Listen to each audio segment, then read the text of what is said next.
नमस्कार, मैं श्वेता। बिहार न्यूज में आपका स्वागत है। खबरों को बढ़ने से पहले एक नजर डालते हैं आज की सुर्खियों पर।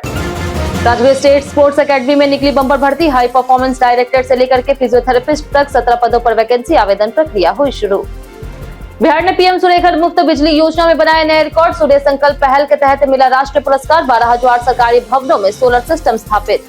बिहार बस सेवा में बड़ा बदलाव। अब एआई आधारित फेस डिटेक्शन टेक्निक से होगी यात्रियों की गिनती। बिना टिकट यात्रा पर लगेगी रोक। बिहार में पुल निर्माण में लापरवाही पर मुख्यमंत्री की सख्त चेतावनी। कहा, अब गुणवत्ता से कोई समझौता नहीं होगा, दोषियों पर होगी कड़ी कार्रवाई। लालू प्रसाद यादव और राबड़ी देवी की सुरक्षा में कटौती। बिहार सरकार के फैसलों से सियासी विवाद बढ़ा। तेजस्वी यादव की वाई+ सुरक्षा बरकरार। चलिए एक नजर डालते हैं आज शाम तक की बड़ी खबरों की ओर विस्तार से। राजगीर स्पोर्ट्स एकेडमी में 17 पदों पर भर्ती शुरू। राजगीर स्टेट स्पोर्ट्स एकेडमी में संचालित खेलो India state centre of excellence में 17 विभिन्न पदों पर संविदा आधारित भर्ती की जाएगी। बिहार राज्य खेल प्राधिकरण ने इसके लिए ऑनलाइन पोर्टल खोल दिया है और 5 जून से आवेदन प्रक्रिया शुरू हो चुकी है। इन पदों में high performance director, physiotherapist, physiologist, sports nutritionist, sports massager, doctor, nurse, yoga instructor, strength and conditioning experts और साइकोलॉजी शामिल है। फिजियोथेरेपिस्ट के 3 पदों में एक महिला उम्मीदवार के लिए आरक्षण है, जबकि स्पोर्ट्स मसाजर के 3 पदों में भी एक महिला अनिवार्य है। चयन प्रक्रिया में पहले स्क्रूटनी होगी और उसके बाद इंटरव्यू लिया जाएगा। अंतिम चयन के बाद उम्मीदवारों को संविदा आधार पर नियुक्त किया जाएगा। बिहार राज्य खेल प्राधिकरण के अनुसार योग्य उम्मीदवार पोर्टल के माध्यम से आवेदन कर सकते हैं और विस्तृत योग्यता की जानकारी वहीं उपलब्ध होगी। विश्व पर्यावरण दिवस पर सीएम ने किया पौधारोपण। संपूर्ण क्रांति दिवस और विश्व पर्यावरण दिवस के अवसर पर बिहार के मुख्यमंत्री सम्राट चौधरी ने पटना के गांधी मैदान स्थित लोक नायक जयप्रकाश नारायण की प्रतिमा पर माल्यार्पण कर उन्हें श्रद्धांजलि अर्पित की। इस मौके पर उन्होंने जेपी के लोकतांत्रिक मूल्यों और उनके विचारों को याद किया। कार्यक्रम में कई जनप्रतिनिधि और अधिकारी मौजूद रहे। इसके बाद मुख्यमंत्री विश्व पर्यावरण दिवस के राज्य स्तरीय कार्यक्रम में शामिल हुए, जहाँ उन्होंने समग्र उद्यान में पौधारोपण कर पर्यावरण संरक्षण का संदेश दिया। उन्होंने जेपी गंगा पथ क्षेत्र को हरित बनाने के लिए 1 लाख पौधे लगाने का लक्ष्य बताया और सौर ऊर्जा और सरकारी योजनाओं के लाभ की भी अपील की। मुख्यमंत्री ने पर्यावरण रथ को हरी झंडी दिखा करके रवाना किया, जो पूरे राज्य में पर्यावरण जागरूकता फैलाएगा। उन्होंने कहा कि पर्यावरण संरक्षण और हरित विकास सरकार की प्राथमिकता है, जिससे बिहार को स्वच्छ और समृद्ध बनाया जा सके। पीएम सूर्य घर योजना में बिहार ने बनाया नया कीर्तिमान। बिहार ने पीएम सूर्य घर मुफ्त बिजली योजना के तहत सभी जिलाधिकारियों के कार्यालयों और आवासों पर रिकॉर्ड समय में सोलर रूफटॉप सिस्टम लगा करके राष्ट्रीय स्तर पर सम्मान हासिल किया। नई दिल्ली में आयोजित कार्यक्रम में बिहार को सूर्य संकल्प पहल के तहत यह पुरस्कार मिला। राज्य में जल जीवन हरियाली अभियान के तहत करीब 12,000 सरकारी भवनों पर सोलर पैनल लगाए जा चुके हैं, जिससे बिजली खर्च में कमी और हरित ऊर्जा को बढ़ावा मिला। ऊर्जा सचिव अजय यादव ने इसे मुख्यमंत्री के नेतृत्व और विभाग की टीम के सामूहिक प्रयासों का परिणाम बताया। अधिकारियों ने इसे भविष्य में आम जनता तक सौर ऊर्जा पहुंचाने की दिशा में बड़ा कदम बताया। बिहार कॉलेजों में 26,000 पदों पर जल्द होगी बहाली।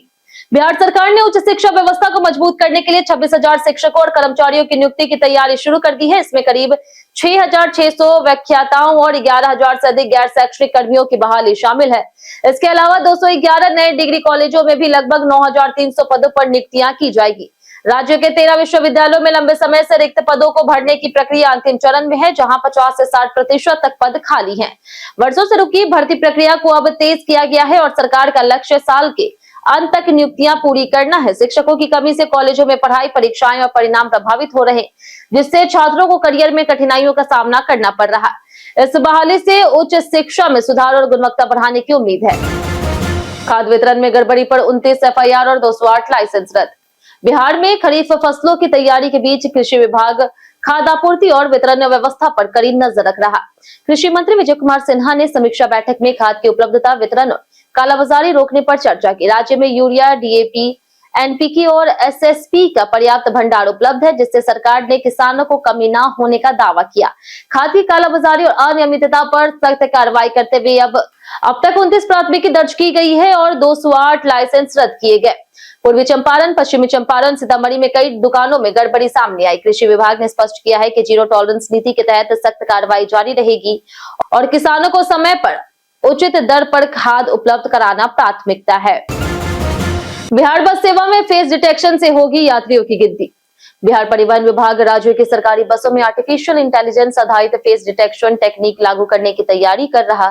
इस प्रणाली के तहत बसों के प्रवेश द्वार पर डिवाइस लगा करके यात्रियों की पहचान और गिनती रियल टाइम में की जाएगी, जिसे केंद्रीय कंट्रोल रूम से जोड़ा जाएगा। इससे यात्रियों की वास्तविक संख्या का रिकॉर्ड बनेगा और बिना टिकट यात्रा पर रोक लगाने में मदद मिलेगी, जिससे राजस्व हानि कम होगी।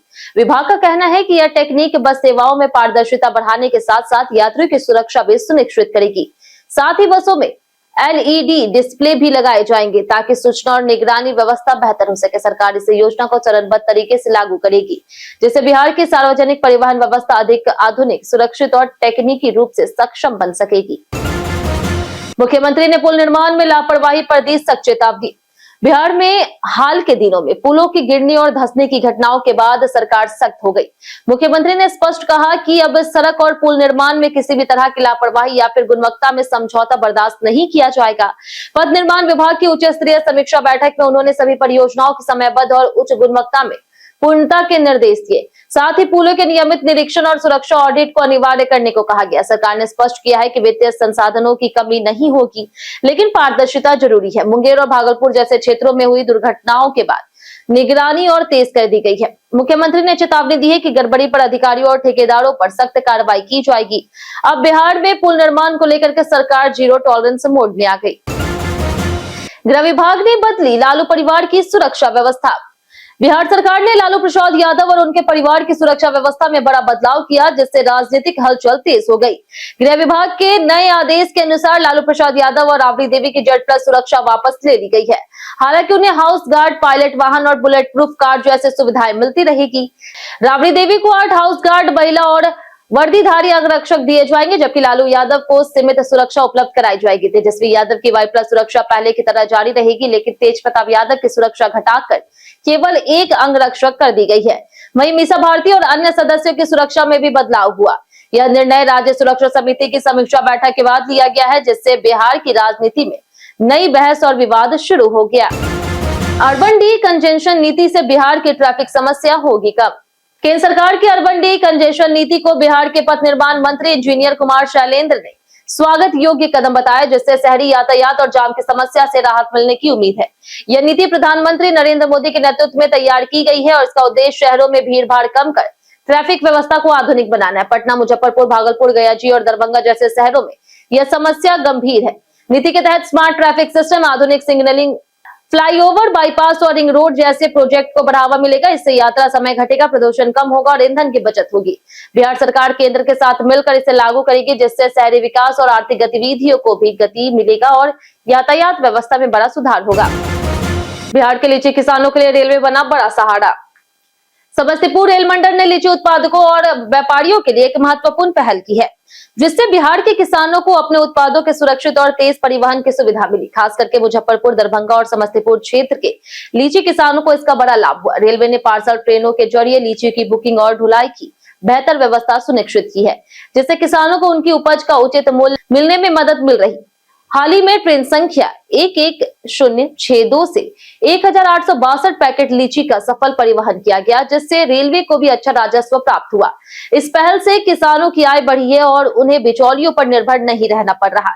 यह कदम बिहार की कृषि अर्थव्यवस्था को मजबूत करने और किसानों को सीधा बाजार उपलब्ध कराने की दिशा में एक बड़ी उपलब्धि मानी जा रही। बिहार के युवक के बैंक खाते में दिखे 294 करोड़ रुपए।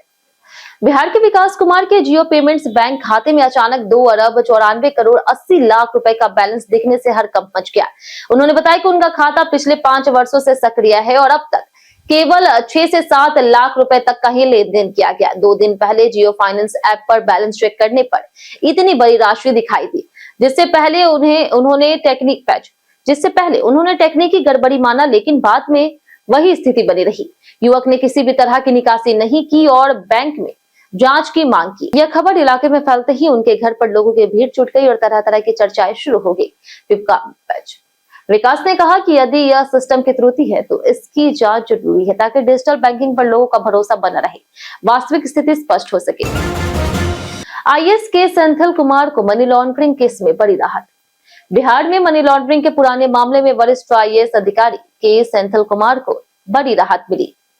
पटना सिविल कोर्ट की पीएमएलए विशेष अदालत ने उन्हें उनके भाई के अयप्पन, तत्कालीन अपर आयुक्त वैद्यनाथ दास और ठेकेदार विमल कुमार सहित चारों आरोपियों को सभी आरोपों से बरी कर दिया। अदालत ने कहा कि ईडी और निगरानी विभाग कोई ठोस सबूत पेश नहीं कर सके, इसलिए ट्रायल बंद कर दिया गया है। यह फैसला पटना हाईकोर्ट के पहले के आदेश के आधार पर लिया गया, जिसमें निचली अदालत के संज्ञान को रद्द किया गया था। इसके बाद पूरे मामले की फाइल बंद कर दी गई। प्रसाद हॉस्पिटल हादसे पर प्रशासन ने कसा शिकंजा। मुजफ्फरपुर के ब्रह्मपुरा थाना क्षेत्र स्थित प्रसाद हॉस्पिटल के आईसीयू में हुए भीषण हादसे के बाद प्रशासनिक कार्रवाई तेज हो गई। इस दर्दनाक घटना में अब तक 6 लोगों की मौत हो चुकी है, जिसके बाद पूरे जिले में आक्रोश फैल गया। तिरहुत प्रमंडल के आयुक्त गिरिवर दयाल के निर्देश पर अस्पताल प्रबंधन के खिलाफ प्राथमिकी दर्ज कर ली गई। पुलिस ने मामले की जांच तेज करते हुए कई लोगों को पूछताछ के लिए हिरासत में लिया और अस्पताल की कार्यप्रणाली, सुरक्षा व्यवस्था तथा तकनीकी पहलुओं की जांच कर रही। प्रारंभिक जांच में लापरवाही और सुरक्षा मानकों की अनदेखी के संकेत मिले। मृतकों के परिजन न्याय और सख्त कार्रवाई की मांग कर रहे। प्रशासन ने स्पष्ट किया है कि किसी भी स्तर की लापरवाही बर्दाश्त नहीं की जाएगी और दोषियों की पहचान कर सख्त कार्रवाई की जाएगी। बिहार टेंडर घोटाला, ऋषुश्री के सहयोगी संतोष गिरफ्तार। बिहार के बहुचर्चित टेंडर घोटाले में विशेष निगरानी इकाई ने बड़ी कार्रवाई करते हुए टेंडर माफिया ऋषुश्री के सहयोगी संतोष को पटना से गिरफ्तार किया। संतोष ऋषुश्री की कंपनी मातृसेवा का निर्देशक था और रिलायबल नाम की कंपनी भी उसके नाम से संचालित की जाती थी। इन कंपनियों के जरिए टेंडर में कथित घालमेल किया जाता था, जिसका संचालन सुपौल से होता था। जांच में ऋषुश्री की पत्नी की भी भूमिका सामने आई है। मामले में 2 आईपीएस अधिकारी पहले ही सस्पेंड हो चुके हैं, जबकि कई अन्य जांच के दायरे में हैं। ईडी की जांच में वरिष्ठ अधिकारियों के साथ ऋषुश्री के संबंधों के संकेत मिले। उसके मोबाइल में आईएएस भैया नाम से सेव नंबर भी मिला, जिससे जांच एजेंसियां सक्रिय हो गई है। पूरे नेटवर्क की गहराई से जांच कर रही है। रोहित शर्मा के 2027 वर्ल्ड कप भविष्य पर सबा करीम की टिप्पणी। पूर्व भारतीय चयनकर्ता सबा करीम ने 2027 वनडे वर्ल्ड कप को लेकर के रोहित शर्मा के भविष्य पर बड़ा बयान दिया। उन्होंने कहा कि रोहित शर्मा को अगले 6 महीनों में अपने फिटनेस स्तर और बल्लेबाजी फॉर्म को साबित करना होगा, क्योंकि चयनकर्ता उनके प्रदर्शन पर करीबी नजर रखेंगे। करीम के अनुसार रोहित को टीम में अपनी जगह पक्की करने के लिए लगातार मेहनत करनी होगी, तभी वह 2027 वर्ल्ड कप का हिस्सा बन पाएंगे। हालांकि उन्होंने विराट कोहली को लेकर के स्पष्ट किया है कि उनके चयन को लेकर के कोई संदेह नहीं है और वह पूरी तरह से फिट और तैयार हैं। करीम ने कोहली की निरंतरता और सभी प्रारूपों में उनके प्रदर्शन की सराहना की। वहीं ऋषभ पंत पर भी टिप्पणी करते हुए उन्होंने कहा कि सीमित ओवरों में सफलता न मिलने की जिम्मेदारी खिलाड़ी को खुद लेनी चाहिए और उन्हें बेहतर प्रदर्शन का रास्ता खोजना होगा। बीते दिन हमारे द्वारा पूछे गए सवाल का जवाब आप लोगों से बहुत लोगों ने हमारे कमेंट बॉक्स सेक्शन में लिख कर दिया है। जिन्होंने हमारे द्वारा पूछे गए सवाल का जवाब दिया उनके नाम है नरेंद्र कुमार, काजल कुमारी, मनोज दास, गीता देवी, विनोद शाह, अबोध कुमार, जितेंद्र ठाकुर, आमिर सोहेल, सोनी देवी, राम बाबू दास, सजीव कुमार, रामशंकर सिंह, हरेंद्र सिंह, अमरजीत कुमार, अनवर करीम खान, लाल सिंह, राकेश मिश्रा, अर्जुन राम, लक्ष्मी मेहता, रवि मोहन वर्मा और बारूद पटेल। इसी के साथ बढ़ते आज का सवाल की। आज का सवाल है, आप कौन सी कंपनी का सिम इस्तेमाल करते हैं? आप अपना जवाब हमें हमारे कमेंट सेक्शन में लिखकर जरूर बताएं। आज के लिए इतना ही। बिहार के तमाम खबरों के साथ बने रहने के लिए देखते रहे बिहारी न्यूज और साथ ही यूट्यूब चैनल पर देखकर चैनल को सब्सक्राइब कर दे और अगर आप फेसबुक पेज पर देख रहे हैं तो लाइक और फॉलो जरूर करें।